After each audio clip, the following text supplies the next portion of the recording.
Welcome to the Man Cave Podcast. This is your escape for real, unscripted conversations about sports, hobbies, life, and storytelling.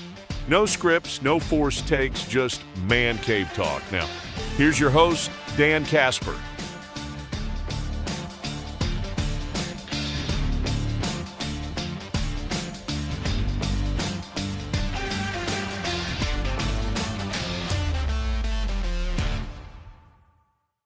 What's up, everybody? Welcome to a brand new episode of the Man Cave Podcast. And it's been a while, I think, since we've had JC, Justus Cleveland. I really have. On the pod for a while. So you blacklisted me. It was I did. Really, I'm sorry. I did. I said I was sorry. You didn't give us a 5-star review on Spotify or Apple, YouTube. I got fat fingers. No. So, well, we appreciate you. I mean, this is... If it's Masters Week, we got to bring JC in and talk some golf, right? Yes. So happy Masters Week, happy birthday week. Oh, thank you. Yeah, it is. It's what day exactly is this? If anybody wants to send you some treats, April 10th. April 10th. All right. You don't have to send me treats, but I'll take any food if you. Oh man! Oh, you and I are both golfers. You and I. Both, I claim to be. Yes. We love Masters Week. We love the Masters. It is. Sports-wise, number one on my bucket list. Same here. For you, too. So it's one of those, though, too. Like, I kind of want to register for the drawing, but then if I get that chance and then I look at the bill and I'm like, oh, can I do it? Right. It's like Packers season tickets. Yeah. It's like, it sounds like a good in theory until you're like, wow. Yeah. Because I know I put my name on a list. I don't know how it got lost, but I stopped getting the postcards. But I'm not going to say anything because it's the price tag now because I was a kid when I did it. Yeah. Now I'm like, you know what? I'm okay. Yeah, exactly. I'm okay right now. So. Do I want a house or do I want tickets to? Yeah, and I don't want to be one of those that's selling them off and making money. Yeah, and all. I don't want to go through that sort of thing. So, but we're recording this on Monday of Masters Week and such. So we've had some of the events going on. Which I'll be honest, I forgot about this one. They just did it.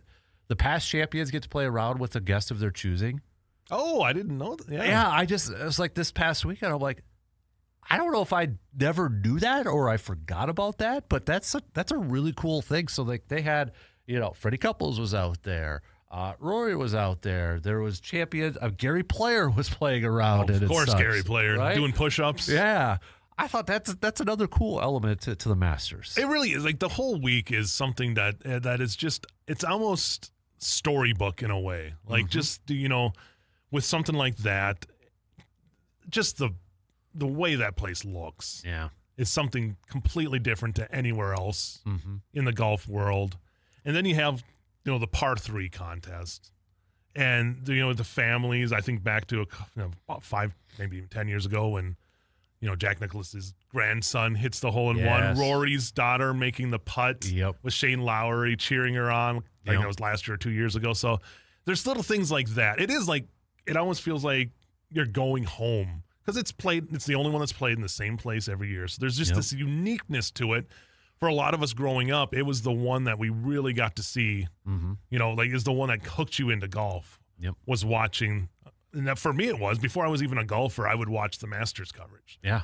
So it's one of those things that has always been there, and it's just like a warm hug. It's like a warm hug when it's Masters Week and you get to sit back and watch 4 rounds and knowing that there's going to be drama. It's kind of like NASCAR in a sense where the big event kind of kicks off. I know they've had tournaments, but it kind of kicks off the major season, if you will. Yeah. Oh, exactly. And I think for us, it was kind of interesting the last couple of years, or a couple of years ago, they asked, I think it was Gary Player, Jack Nicklaus, your favorite majors and such, and Masters wasn't necessarily on top for those guys. I think for different reasons. Yeah. And I know Jack, I've read his book, and a lot of it was just because that he likes the change. Yeah. He loves Augusta. Yep. But he likes the change that like the U.S. Open and all the other ones have with it. But I think they would all just it's maybe like in its own category in a way, right? Compared to those other majors.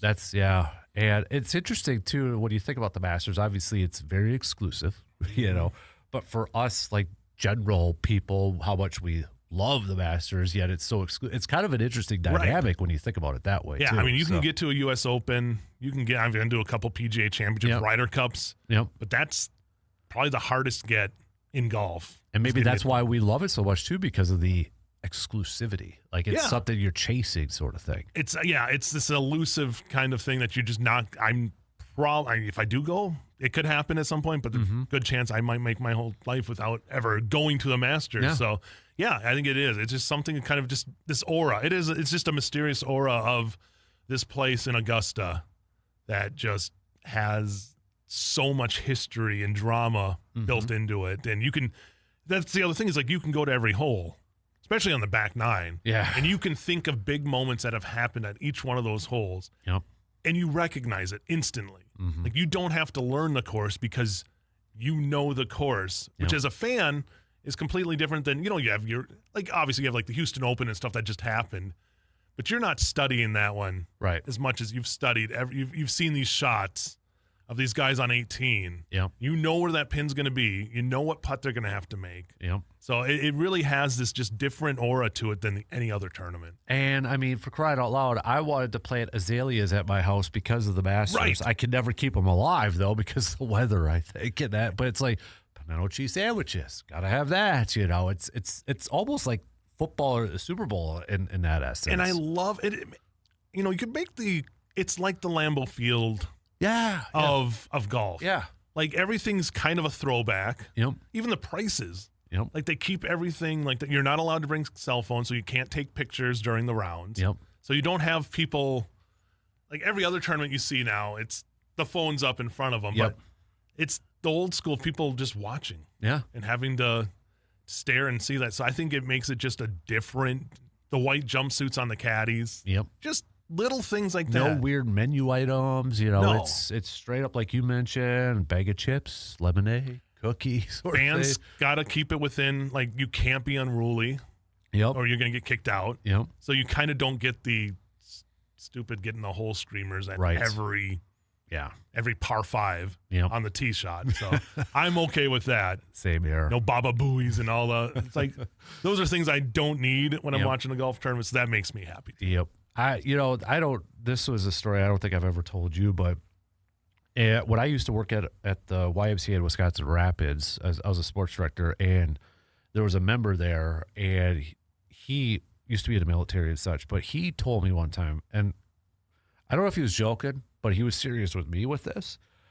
He golfed Augusta National, and he told me, we know what a beaver tail is, right? I mean, you hit the big divot and all that. Apparently he did that, but apparently he took it home and planted it in his front yard in Wisconsin Rapids. So I don't know if that part's true, but it sounded like it was either he believed it or such, but I'm like, okay, that's a cool story. But I don't know if I would plant it in my front yard. I might just have a pot, keep it in the house, and keep that thing going. I would just be afraid that at some point somebody from Augusta National is going to show up and try to take it back.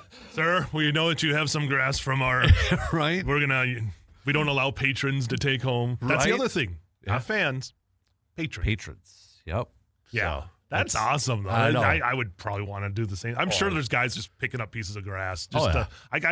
I remember when I worked, covering Packer games.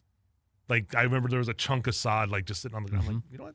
Yeah. I grabbed it. Now I have, like, somewhere a chunk of sod from Lambeau Field. Well, they sold when they replaced that. Yes, people still have them in their freezers, I think, too. Exactly. So, like I say, it's that mystique that you get from a place like that. And I know, like, Augusta National has always been, like, they cater to the military. And that's how I believe Arnie's Army came to be out, is that they were welcoming in, like, free military to come in, and a lot of them were following Arnold Palmer, and hence one of the writers coined the phrase Arnie's Army. So, well, and I think during World War II, so like when Bobby Jones, if I remember this right, Bobby Jones and such started it, and that, like, the cattle for the Army would graze the fairways for World War II and kind of like that. So it's like, which I think Augusta is what got me hooked on the history of Bobby Jones and such too. Yep. Introduced, because I remember in high school I did a research paper on Bobby Jones. Like, I was just like the swing and listening and watching the movies. Bobby Jones, Stroke of Genius, underrated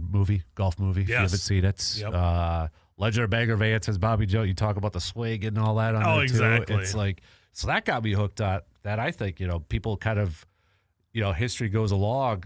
Bobby Jones was a really dang good golfer. If he would have turned pro, maybe he is talked a little bit more about. Right. I don't think people realize that he played his whole career as an amateur. Yeah. Retired early because of health ailments and kind of was like a lawyer, was a real estate guy. Right. And just said, hey, let's build this course and be a big test. And it has stood the test of time. So it's amazing that obviously it wasn't a major when it first started. Right. But they built up the mystique of it, and now we have the greats. If you haven't won at Augusta, it's kind of hard to see your name up there as those all-time greats. I wouldn't, we talk about, I would love to golf there, but I mean, if I had an indisposable income and, some connections, I wouldn't mind having a cabin at Augusta National. Right. That might be the ultimate. Yeah. With that. And it's a small town. Augusta's not that big. I mean, it's not small, but it's like, it's not a major metro area. So you kind of still have that going to it. And and whatever they need for that course, they do. They get to do. And it's if you look at the early pictures though, and look at it now, it's a very different course. Like just the look to it. You didn't have like those sand traps weren't perfectly manicured like they were. They didn't have like the azaleas weren't right there, but every year it's a postcard. It really is. And that's credit to that grounds crew and how hard they've had storms come through trees, and then the next I remember a couple years ago was like the 2 trees that fell down, like the big old pines. And they were gone. Yeah. Or there was always I think it's Augusta where it's like mysteriously trees will disappear. Yeah. Overnight, and you come back and it's gone. Yep. So it's gone. Where'd it go? Before we get to picks and such, because I feel like, when it comes to Masters and that, we think about the iconic finishes, we think about the iconic rounds, and especially, obviously Sundays and such. Is there a champion? Is there a round when you think about the Masters that really stands out to you the most? I mean, obviously Rory last year winning it, completing the career Grand Slam, and I think I saw Golf Digest, or it might have been somebody else that listed the top 5 Masters finishes or such, and Jack was number 5 at 86. Tiger was on there a couple times. Rory, Phil was on there too, and such. Is there a moment? Is there a champion? Is there a round that kind of really stands out to you the most when you think about it? It's funny because I think it was the 98. I know it was in high school. It might have been the Marco Mira year. I can't remember. Okay. That's the one. But what stands out about it was I think it was the last time that Jack finished in the top 10.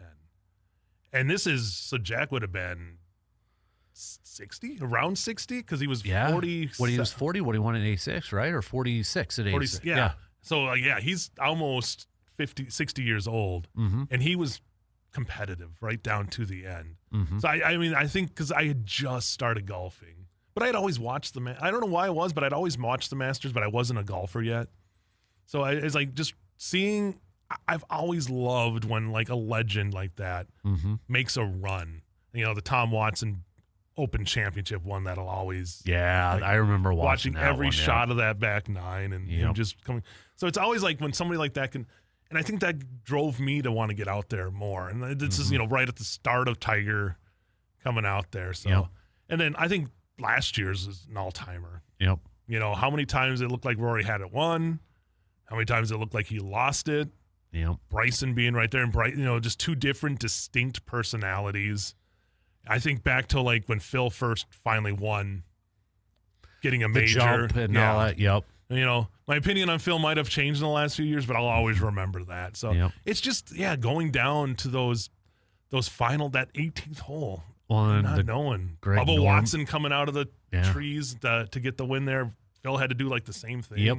Greg Norman's collapses. And such on there too.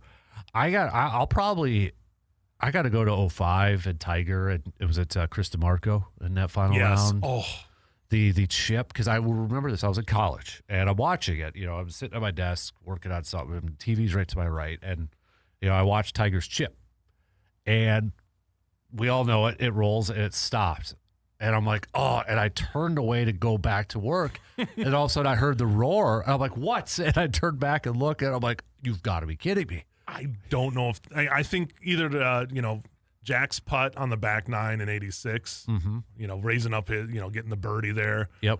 Or that one from Tiger are the 2 most iconic shots I'll always remember. Yes. the DeMarco, I honestly was probably cheering for Chris DeMarco because I was kind of like, I was always a contrarian. Like when somebody's like that good, I always kind of cheer for like, I want to see the underdog get the win. Yep. But as soon as that went in, I'm like, it's over. And it really wasn't, because that was actually, I think he came back and bogeyed the next hole. Like he struggled, but yeah, that moment when it comes down to it, and you can watch that replay 1,000 times. Yep. And when it trickles in, it and just, you got Vern on the call. yes, yeah. And Vern was on the call, I think, for the Jack one too. Yeah. So it's like, yes, sir. Like it again. Those are just moments that you get from this tournament that you'll always remember. Yeah. I mean, it's going to be weird one day. It's kind of weird now not having Vern on there, but when Jim Nantz decides to call it, Right. those are big shoes to fill. Yeah. To be the lead guy on the Masters coverage. And I hope we have, I think Nance is kind of toned down a lot of he's not doing like basketball anymore. Yep. So I think he's kind of toning it down that way, but I think it'll be tough to get him away from the Masters. He's a golfer. Yep. He's got the hole in his backyard. Yeah, they showed that. I mean, yeah. And that's the thing too, is like you have these announcers that you kind of get to know, and you get to the personality of the course, the personality of the broadcasts. Yep. Now, granted, this year, make sure you check your schedule because I believe the early is on Prime. Yep. ESPN then gets the early rounds. Yeah, it's kind of all over the place. Yeah, It's kind of like now. baseball. Yeah. It's like, yeah. Yep. So, Good but way. you can also go to like the Masters website is probably one of the best ones. Like you can pretty much. I have it up during the show. Yeah. And just watching, the honorary tee-offs. And you won't that miss stuff. a shot. Like I think they still show every shot of every golf. Like so if something happens, it's there. So. And it's one of the few, like Sunday, straight through, like limited commercials and all that too. It's like they could cash in on that if they wanted to. It's the Masters, for crying out loud. Masters Sunday is just something in itself too. Like you just wait. You're waiting and waiting for them to get on. And now, it's changed, but it used to be they wouldn't show the front nine. Yeah. So it was only the back nine. It was weird that they weren't like that proud of the front nine, even though because compared to the back has all the personality, but the front is beautiful. Yep. It has its own challenges too. So and I'm glad that you get to see a ton of that coverage there. And Sunday is always special. Before Masters picks here, can I just say this? If anybody, for the last few years, I've wanted to do something, and I feel like there's something there, but we're not far from a little town called Augusta. Can we get like a mini golf course put in there or something so we can? They'd have to like change the name so they wouldn't get right. Just like something else. Yeah. There's something there we got to do. Somebody's got a farm field they're willing to donate. One hole. I don't care. We got to do something over there just for this time of year so I could do a radio show from Augusta. From Augusta. Oh, that would be great. Right. I feel like there's something there. So, but all right. Are you going to go with your boy, Scottie? Is this where you're going to go with predictions here? I've been on the Scottie bandwagon before. That the bandwagon was really small. I've always, I remember seeing him at the Ryder Cup in the 2021 2020, but technically in 2021 Ryder Cup when he made the team, but he was still kind of relatively unknown. Yep. I just like his style, his personality. I think it, in a way, I wish I was his skill, but I feel like I have a similar personality to Scottie Scheffler, where he's so laid back. Yep. He does get upset, but he doesn't get crazy. So I won't bet against him. He's one of my he'd be my favorite to go, but can Rory find his game? Yeah. Or is he kind of like, now he's got that career Grand Slam, that big exhale that came with that? Yeah. Has that kind of fun? And you got to remember, it's that right to left. That whole course is designed for right to left guys.